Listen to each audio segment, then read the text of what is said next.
राधे राधे। क्या आप भी अपने घर में सेवित लड्डू गोपाल जी की दर्पण सेवा करते हैं?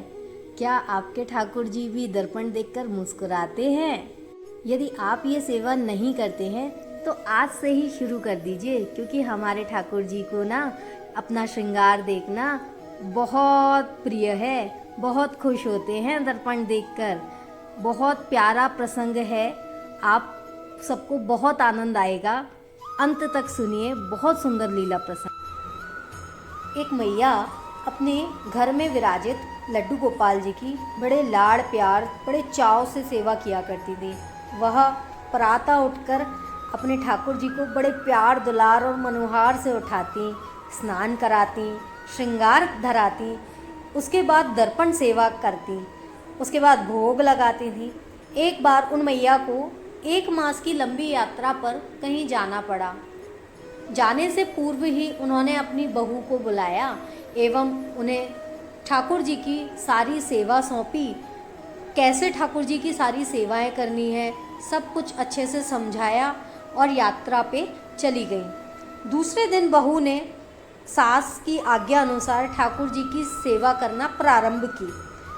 उनको स्नान कराया, श्रृंगार धराया, उसके बाद दर्पण सेवा की और उसी दर्पण में धीरे से देखने लगी कि ठाकुर जी मुस्कुराए क्या।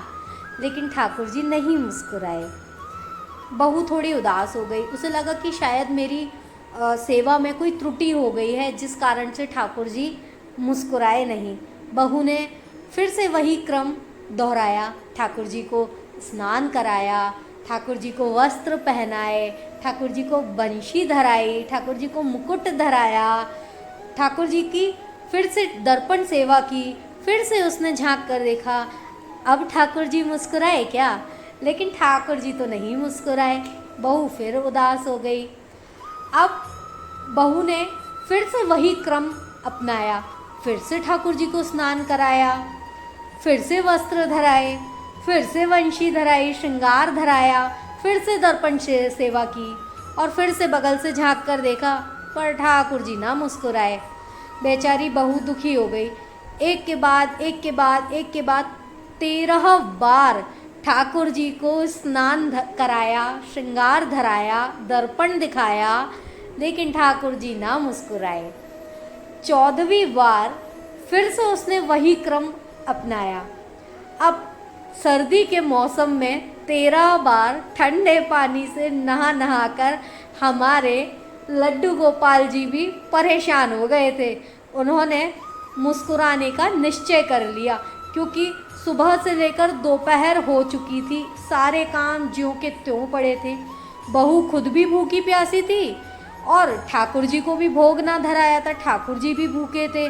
भाई सास की आज्ञा थी कि सेवा पूरी होने के बाद ठाकुर जी को पहले भोग धराना है, आरती करनी है, उसके बाद स्वयं कुछ पाना है। सास की आज्ञा की अवहेलना बहू में करने की हिम्मत नहीं थी। बहू ने 14वीं बार फिर से वही क्रम अपनाया। ठाकुर जी ने निश्चय कर ही लिया था कि भाई प्यारे, मुस्कुराने में ही भलाई है, वरना आज तो भूखा प्यासा अलग मरना पड़ेगा, दूसरा नहला नहला के ये परेशान अलग कर देगी मुझे। तो अब की बार जब बहू ने दर्पण सेवा की और बगल से झांक कर देखा तो क्या देखा?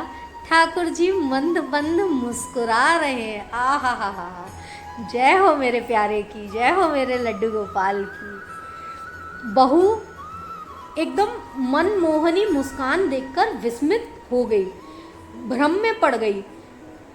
कुछ देर तक तो उसको सुध बुध ही ना रही। ठाकुर जी की मुस्कान है भाई, ठाकुर जी की मुस्कान देखकर तो अच्छे अच्छे क्या उनकी दशा हो जाती है, क्या ही कहने। तो हम जीव पर क्या असर पड़ेगा उसका, है ना। तो ठाकुर जी की इतनी भुवन मोहिनी मुस्कान देखकर बहू भ्रम में पड़ गई। क्या ठाकुर जी सच में मुस्कुराए? उसने फिर से दर्पण उठाया, ठाकुर जी को दर्पण दिखाया। ठाकुर जी को मुस्कुराना ही पड़ा। ठाकुर जी फिर मुस्कुराए।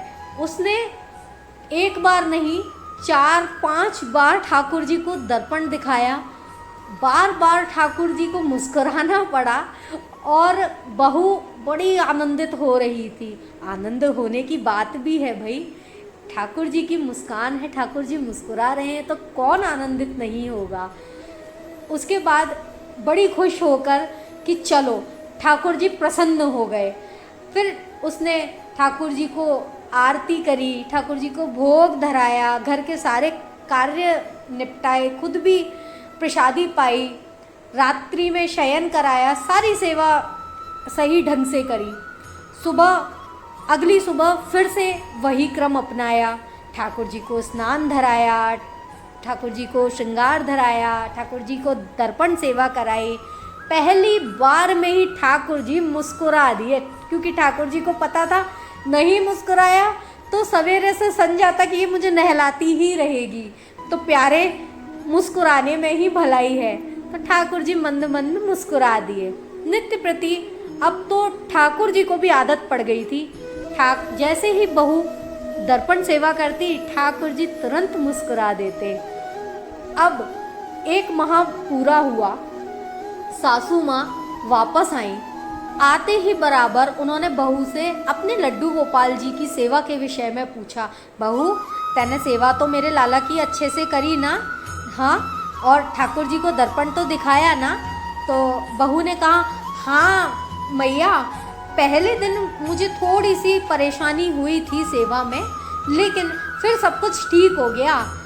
तो मैया ने कहा, अच्छी बात है। अब अगली सुबह मैया ने सारी सेवाएं स्वयं अपने हाथों से करी और बड़े लाड़ दुलार से ठाकुर जी की सेवा करी, स्नान कराया, श्रृंगार धराया, भोग लगाया, आरती की।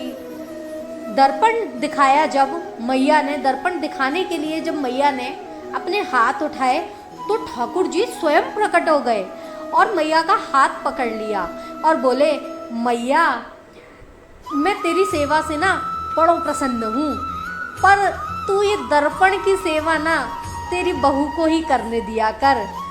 तो मैया ने कहा, लाला मुझसे कछु त्रुटि हो गई, कुछ गलती हो गई मुझसे, तुम नाराज़ हो मेरी सेवा से?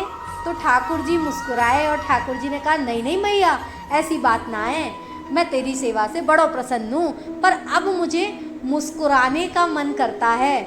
तेरी बहू ने मुँह को आदत डाल दी है, तो मैया सारी सेवा तू कर लेवे कर, पर दर्पण सेवा तेरी बहू को ही करने दे।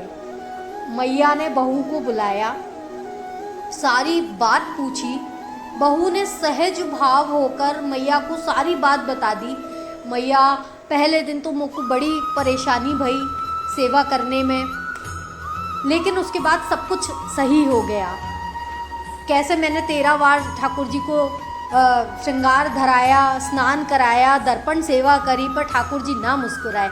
14वीं बार में मैंने बहुत अच्छे से सेवा करी और ठाकुर जी प्रसन्न हो गए और तब से मुँह को बहुत अच्छे से सेवा करना आ गई और अब तो ठाकुर जी रोज़ मुस्कुराते हैं। माँ जी समझ गई।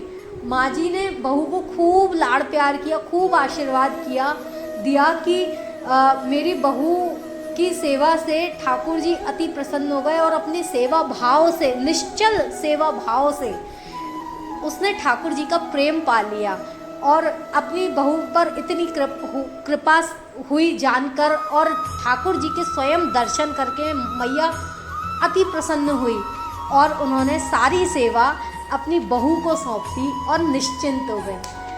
आप सबको पता है, हम सबके घर में ठाकुर जी विराजमान हैं, लड्डू गोपाल जी विराजमान हैं।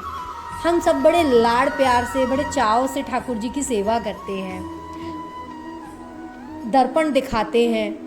आपने कभी नोटिस किया है कि ठाकुर जी मुस्कुराते हैं? मेरे ठाकुर जी तो मुस्कुराते हैं। कई बार मैंने अनुभव किया है कि मेरे ठाकुर जी मुस्कुराते हैं। और अगर आप दर्पण सेवा नहीं करते हैं तो आप भी करना शुरू कर दीजिए। मुझे पूरा विश्वास है कि आपके ठाकुर जी भी आपको मंद मंद मुस्कान ज़रूर दिखाएंगे, अपना अनुभव ज़रूर कराएंगे कि वो आपकी सेवा स्वीकार करते हैं। इस सुंदर से कथा प्रसंग के लिए एक लाइक तो बनता है। नीचे लाइक का बटन है, ज़रूर दबाएं। आगे भी मधुर मधुर ठाकुर जी की लीलाएं सुनने के लिए चैनल को सब्सक्राइब ज़रूर करें, नोटिफिकेशन बटन को ऑन ज़रूर करें। श्री राधे।